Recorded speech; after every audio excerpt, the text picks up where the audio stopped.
بازی شطرنج یا شахمات را در افغانستان منع کردند. مقامات طالبان گفتند این بازی هم نوعی از قمار و خلاف قانون‌های اخلاقی است. از زمانی بازگشت به سر قدرت در سال 2021 طالبان در افغانستان پیوسته قانون و قاعده‌های سختگیرانه و محدود کننده جاری می‌کنند. منع بازی شахمات هم یکی از چنین تصمیم هاست.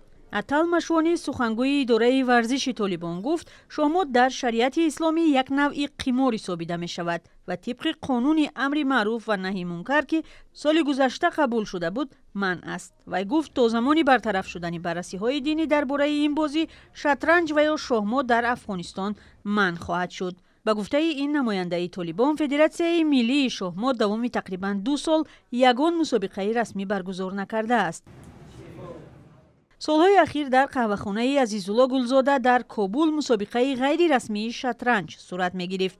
وی میگوید شطرنج قمار نیست و در اکثر کشورهای اسلامی هم بازی می‌کنند.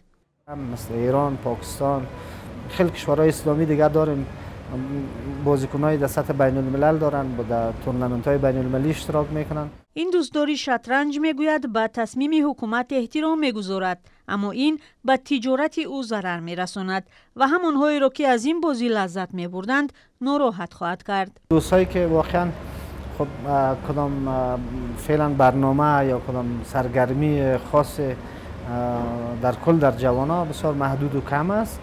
لذا چون یک وقتی است که ندای قمار زده میشد و جوانا می آمدن یک بازی فکری و بازی چی بودن، یک جمعی که جوانا با هم داشتن یک دیگر هر روز ملاقات میکردن، خواهمخواه یا دور میشن از یک دیگر و یک شکاف بین جوانا ایجاد میشه. مقامات افغانستان سالهای اخیر چند نوع دیگری ورزش را هم منع کردند.